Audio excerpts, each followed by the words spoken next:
कि हम इधर आ रहे हैं, नो, दे आर जो उसके साथ वो मैच कर रही हैं तो वो प्रोविजन इस पर अप्लाई होती हैं। Section 52 disposal of person, arrest and article seized. अभी क्या होता है, any officer arresting a person under section 41, 42 से 43, 44 shall as soon as may be informed him. और भी सबसे इंपॉर्टेंट क्या है कि उसको ग्राउंड बताना है दैट हमने उसको अरेस्ट की हुई है, ऑफिसर्स ने विक्टिम को या अक्यूज को अरेस्ट क्यों किया। एवरी पर्सन अरेस्टेड, उसका जो भी आर्टिकल सीज किया है under warrant issued under subsection 1 of 41A shall be forwarded without necessary day. और भी सेम वो उसको विदाउट नेसेसरी डिले उसको मजिस्ट्रेट के पास पेश करना है। एवरी पर्सन अरेस्टेड, जो भी under 41, 42, 43, 44 forward without unnecessary delay officer in charge के पास नियरेस्ट पुलिस स्टेशन में लेके जाया जाएगा उसको। ऑफिसर एम्पावर्ड अंडर सेक्शन 53 उसके सामने लेके जाया जाएगा। The authority or officer to whom any person or article is forwarded under subsection 2 section 3 shall all convenient dispatch take such measures as may be necessary for the disposal according to the law। ठीक है, उसको proper वो देखेंगे। 52 disposal of seized narcotic drug and psychotropic substance। So under this section dispose करना है of seized narcotic drug and psychotropic substance. उसमें क्या है कि सेंट्रल गवर्नमेंट जो है वो प्रॉपर गाइडेंस देती है कि जो भी ये ड्रग्स हैं, साइकोट्रॉपिक सब्सटेंस है, उसको कंट्रोल करना है, डिस्पोज करना है। अभी वो क्या करती है, वो उनके जो प्रोसीजर है वो टाइम टू टाइम वो डिटरमाइन करती है कि कैसे उसको how it should take place, उसको कैसे करना है। तो वो that by the central government has to be decide from time to time. अब subsection 2 where any narcotic drug psychotropic substance seize किया हो, फॉरवर्डेड, सबसे पहले सीज कर दें and forwarded to the officer in charge, उसके बाद ऑफिसर इंचार्ज को दे दिया नियरेस्ट पुलिस स्टेशन में। ऑफिसर एम्पावर्ड या फिर सेक्शन 53 के अंदर जितने भी ऑफिसर इंचार्ज जिसके पास ये पावर है उसको दे दिया। Shall prepare an inventory for such drugs. अभी वो एक इन्वेंट्री करेंगे कि ये सारी जो ड्रग्स हैं वो कहाँ पे actually they have to keep it, और ड्रग्स दैट वे दे और ड्रग्स को मतलब उसकी प्रॉपर डिस्क्रिप्शन होती है, उसकी क्वालिटी कैसी है, किस क्वालिटी की है, उसकी क्वांटिटी कैसी है, उसका मोड ऑफ पैकिंग क्या था, उसके पे क्या मार्क्स है, कितने नंबर हैं, उसकी आइडेंटिटी क्या है, ईच एंड एवरीथिंग को वो क्या करते हैं, वो हर एक डिटेल को दे हैव टू कीप।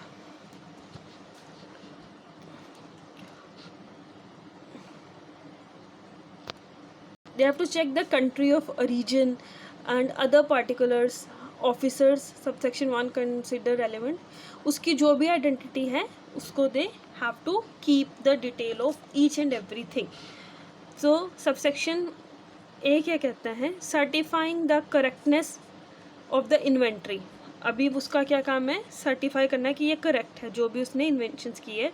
सो परपेट taking the presence of such, उसको प्रेजेंस में किसके लिए कहना है, मजिस्ट्रेट के, उसके फोटोग्राफ्स भी होंगे साथ में। और उसके बाद सर्टिफाइंग सच फोटोग्राफ्स को भी उसको सर्टिफाई करना पड़ेगा ये ट्रू है या नहीं। उसके बाद allowing to draw representative samples of such drugs और substance in the presence of magistrate and certifying the correctness कि हाँ ये जो भी उसने डिटेल मेंशन करी है these are certifyingly these are true. अब सबसेक्शन 3 क्या कहता है, where an application is made under subsection 2 the magistrate shall as soon as may be allow the application। उसका क्या है, जैसे ही वो उसको सब कुछ इन्फॉर्मेशन मिल गई वो एप्लीकेशन को अलाउ कर देगा।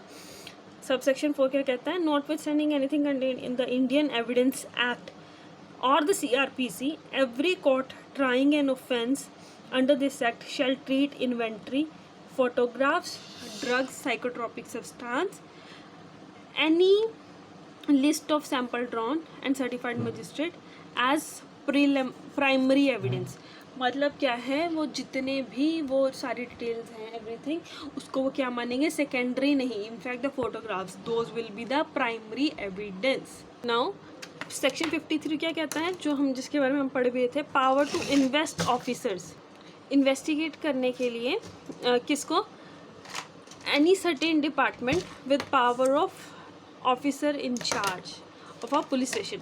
जो स्टेट गवर्नमेंट है, जो सेंट्रल गवर्नमेंट है, स्टेट गवर्नमेंट के साथ कंसल्टेशन करने के बाद वो ऑर्डर दे सकती है कि किसी भी ऑफिसर को इन्वेस्ट करने की। Under this act the state government में by notification published in the official gazette invest any officer of the department of drugs control, revenue or excise or any class of such officer with the power of an officer in charge of police station for investigation of offences under this act। मतलब they can give the authority central government कि किसी को भी to invest in the police station। So section 53A talks about the relevancy of statement under certain circumstances, कि वो जो भी उन्होंने स्टेटमेंट्स दी है इन्वेस्टिगेशन के थ्रू उसकी क्या रेलेवेंसी है। स्टेटमेंट जो भी करता है, जो भी स्टेटमेंट करता है या साइन करता है पर्सन बिफोर ऑफिसर के सामने अंडर 53 के सामने 53 ऑफेंस, जो भी उसने ऑफेंस किया है during the course of enquiry proceeding shall be relevant. उसमें इसमें जो मेन डिफरेंस है, इफ़ यू सी कि इसमें ड्यूरिंग इन्वेस्टिगेशन या इंक्वायरी जो भी वो बोलता है वो रेलेवेंट होता है and that is consider to be truth. This is important. When the person who made the state, अभी क्या है, जब वो पर्सन जो स्टेटमेंट कर रहा है वो डेड हो और या फिर वो मिले ना, या फिर उसका कोई एविडेंस ही ना हो, या केप्ट आउट ऑफ वे, अगर ऐसा कोई पर्सन मिले तो उसका जो भी इंक्वायरी के टाइम हमें स्टेटमेंट मिलेगा that will consider to be true. When the person who made the statement is examined and witness in case before the court and the court is of the opinion that having regard of the circumstances of the case the statement should be admitted in evidence in the interest of justice।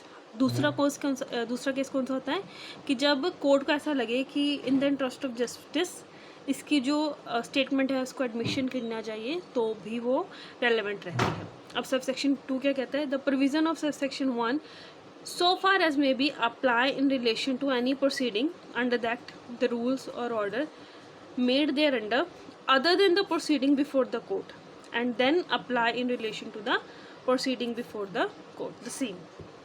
So section 4 talks about presumption of possession of illicit articles in trial under this act it may be presume किया जाता है until or unless contrary prove हो जाए that the accused has committed offense। इसमें क्या है, otherwise क्या होता है प्रिजम्पशन ऑफ इनोसेंस होती है, बट इधर इस सेक्शन में, इस एक्ट में कहता है प्रिजम्पशन ऑफ कि the person has committed the offence जब तक उसके कॉन्ट्रेरी प्रूफ ना हो जाए। एनी नार्कोटिक ड्रग्स और साइकोट्रोपिक सब्सटेंस, कंट्रोल्ड सब्सटेंस, अगर उसके पास ये मिले, ओपियम मिले, कैनबिस प्लांट मिले, कोका प्लांट मिले ग्रोइंग उसकी लैंड पे, या फिर he has cultivated any apparatus specially designed or group of utensils specially adopted for the manufacture of narcotic drugs, अगर उसके पोजेशन में ये सारी चीज़ें मिलती हैं and any material which have undergone any process towards the manufacture of narcotic drugs or psychotropic substance, तो ये presume किया जाता है the person has committed an offense until or unless उसका contrary prove हो जाए। Section 55 states हो police to take charge of articles seized and delivered। An officer in charge of police station shall take charge of and keep safe custody, जो भी उन्होंने उससे seize किया उसको क्या करेगा, सेफ कस्टडी में रखेगा pending the order of magistrate all article seize under this act within the local area of that police station, उसी पुलिस स्टेशन में वो रखे जाएंगे। which may be delivered to him and shall allow any officer who may accompany such article to the police station or who may be deputed for the purpose to affix his seal to such articles to take samples of and from them all samples so taken shall also be sealed with the seal of the officer in charge in the police station। मतलब जो भी उससे वो seize किया जाएगा that has to be kept in the police station under the supervision of police station in charge. और अगर वो कोई सैंपल में लेके जाते हैं तो सैंपल को भी सील करके भेजेंगे, और वो सील्ड सैंपल की भी we will keep in time.